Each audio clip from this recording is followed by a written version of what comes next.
Bienvenue dans la série pour changer de vie. Aujourd'hui, nous allons observer les différentes racines du sentiment de résignation. Si tu me découvres ici, je suis Nina et je t'aide à reprendre le contrôle de ta vie afin que tu puisses à nouveau multiplier les expériences de vie positives. Mon intention, te guider pas à pas vers une version de toi puissante et épanouie grâce aux trois piliers de ma méthode, clarté, confiance, connexion. La résignation, c'est ce goût amer dans la bouche, cette attitude défaitiste, ou ce sentiment qu'il n'y a pas d'autre issue que d'accepter que les choses soient présentées ainsi. Le sentiment de résignation, je n'ai pas le choix, c'est comme ça, je dois faire avec, n'est jamais une vérité profonde. C'est une stratégie de survie apprise. Et voici les racines principales de la croyance que l'on doit se résigner. Numéro 1. Une histoire personnelle marquée par l'impuissance précoce. Une enfance où l'enfant n'a pas été écouté, entendu, respecté. On lui a dit que ses besoins étaient trop ou pas importants ou égoïstes. Les figures d'autorité étaient inflexibles, imprévisibles ou absentes. Résultat, l'enfant apprend très tôt que résister égale souffrir davantage. Il se coupe de ses élans pour éviter la punition, le rejet ou la solitude. Deuxième racine, une mémoire émotionnelle d'échec répétée. Chaque fois que l'enfant a essayé de se faire entendre, de changer une situation ou de se choisir, ça s'est mal terminé. Humiliation, échec, incompréhension ou abandon. Et il a intégré essayer égale douleur. Ne rien tenter égale sécurité relative. Et ça devient une habitude émotionnelle. Se résigner pour ne plus souffrir.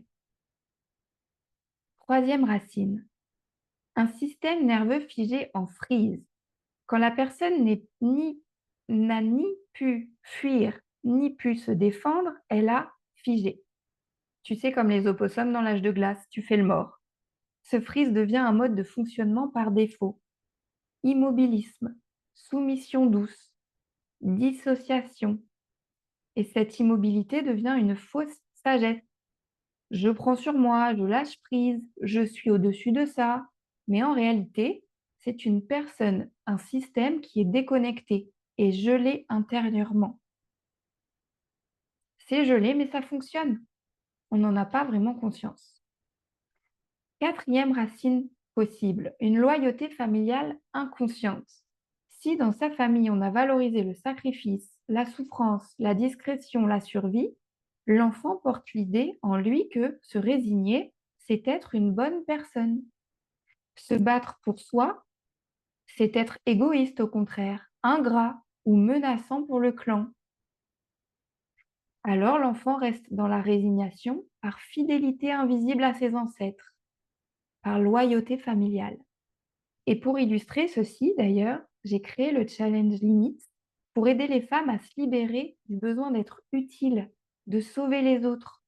Car j'avais moi-même appris en imitant mon père à aider et à me rendre utile pour chercher validation et amour à l'extérieur. Cinquième racine possible, une absence de modèle de liberté.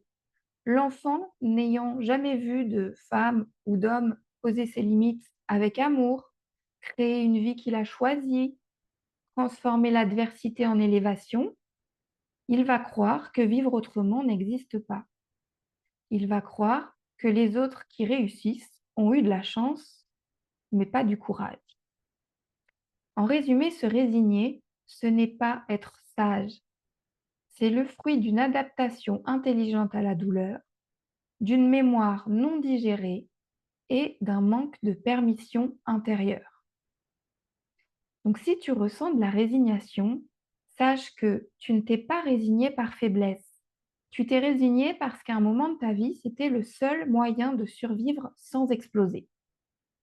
Désormais, tu sais que ce que tu prenais pour de la paix, c'est juste un abandon de toi-même et tu as le droit d'en sortir.